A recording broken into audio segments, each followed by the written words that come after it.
Now, you know that you're losing the argument when you have to silence your critics. In scenes that would make Chairman Mao's China look like a haven of free speech, this weekend, the Department of Health went after the Daily Mail newspaper for a perfectly reasonable article challenging some of the data around lockdowns. Twitter, YouTube and Facebook, nicely in lockstep with the cosy COVID consensus, have been suspending accounts of academics and journalists critical of pandemic measures.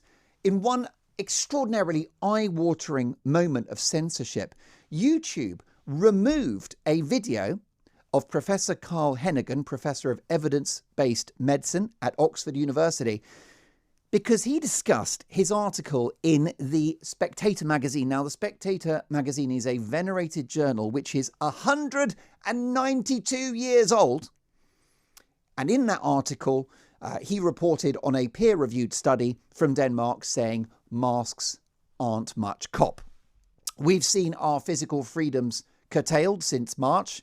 We've had to stand by like compliant sheep as we watch young people's education wrecked, university students having perimeter walls built around their halls of residence, businesses crashed into a brick wall, a drink it up response to anyone that dares to have an illness that isn't COVID-19, and now our very freedom to debate these controversial measures are now under threat. Don't take my word for it. Talk to the upwards of 70 Conservative MPs who are openly challenging the government's COVID measures. How can the voices of opposition come exclusively from the government benches?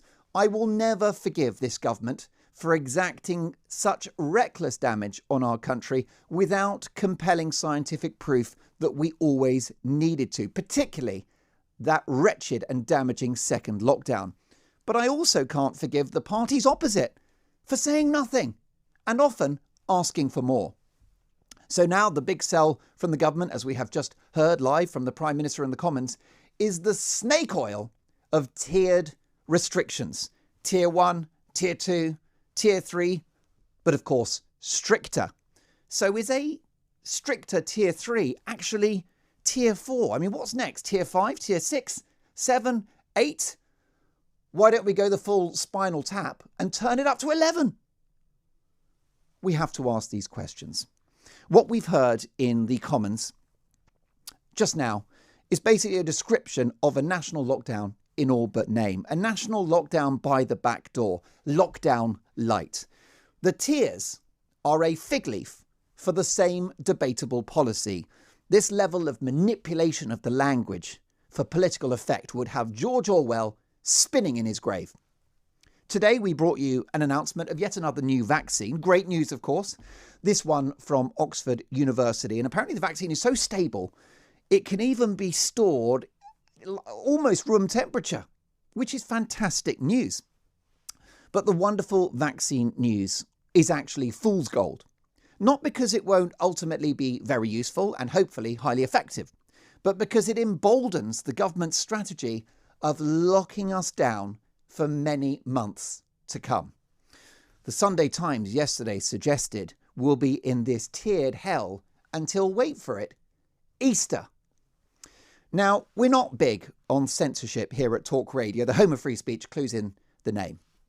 And the reason why we haven't had our collars felt by the censors is because we give everyone a fair hearing. The lockdown cheerleaders and the lockdown sceptics get equal billing here at Talk Radio. So I make this sworn promise to you.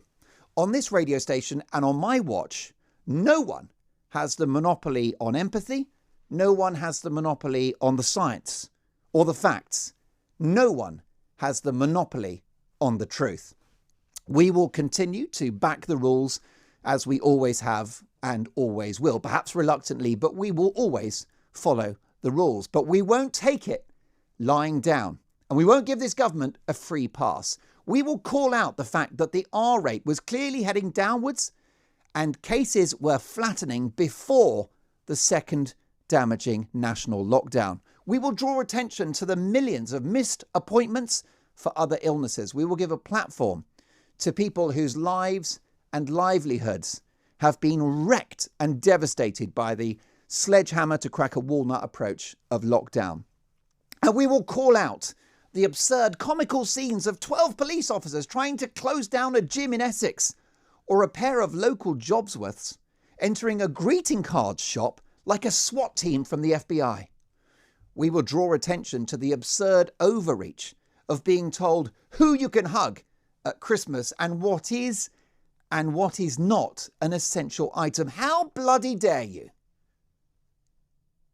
If a foot spa, a toaster, or a winter throw is essential to you, then it's essential. If you're in despair and you can see no end to this, if you have suffered and are angry, if you just don't know where to go from here, we can't undo the damage that has been done. But we will give you a voice. And here at Talk Radio, we will debate everything. Because frankly, unlike a lot of other broadcast platforms, we've got your back. This is Talk Radio.